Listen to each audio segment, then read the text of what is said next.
Okay, second problem, which is actually problem 4 on your assignment. Problem 3 is easy, you just melt aluminum. So here we have a certain amount of mercury, 210 kilograms, at 205 degrees Celsius, placed into 0.11 kilograms of water at 80 degrees initially. The question is, how much steam are we going to end up with because of this?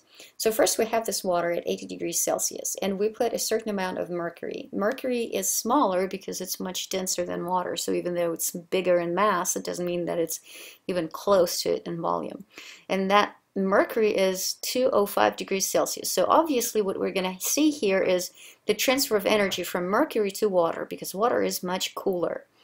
And water is at 80 degrees Celsius. So what's going to happen is it's going to heat up to 100 degrees Celsius, and after that we're going to see some phase change, and a certain amount of water is going to vaporize, and we don't know how much, and that is exactly what they ask us to find. They want us to find how much water is going to vaporize.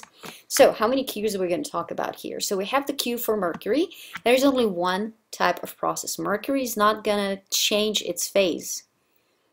Mercury is not boiling, it's in the liquid state.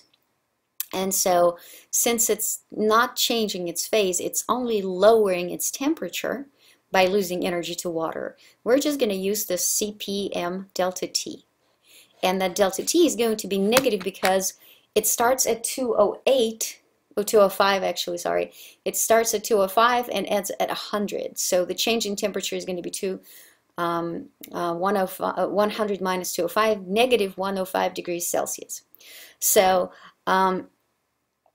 that amount of energy that mercury is going to lose is going to turn into 2 Qs for water. And that first Q is going to be the amount of energy needed to bring the water to its boiling point, which is 100 degrees Celsius at normal atmospheric pressure. So we have Cp of water times mass of water, which they do give us, times delta T. And then whatever is left, whatever energy is left, will go into vaporizing. Vaporizing, not 0.11 kilograms. Not all of it is going to vaporize. We don't know how much vapor. So this MV is an unknown, and we're going to be looking for it. So we know that the mass of water, which we're heating up, is 0.11, but we don't know how much water is going to vaporize. So we're going to set up the equations. So we have this Q from mercury plus Q of water, which is heating up, plus Q of vaporization, or Q of steam. All of them will end up adding to 0. So using subscripts, I distinguish between Q for mercury, Q for water, and then Q for steam. So I'm going to rearrange this. I keep this right here positive, and I put these two guys on the other side of the equation.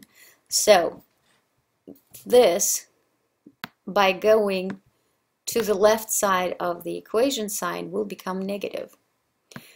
Hence these two negative signs in front of those. And I'm looking for latent heat of vaporization. Oops, this should be not in front of the whole thing. This will be just minus right here. So now I just need to plug in my numbers. So I have negative 139, which is Cp for mercury, times 210, which is the mass of mercury, times the changing temperature. Again, we started at 205, we ended at 100. So that's a negative number right here. With a minus will become a positive number. And then I'm subtracting 4186 times 0.11 times 20 degrees, which is 100 minus 80. These guys are the two Qs. And then this right here is the latent heat of vaporization. And that will give us the answer.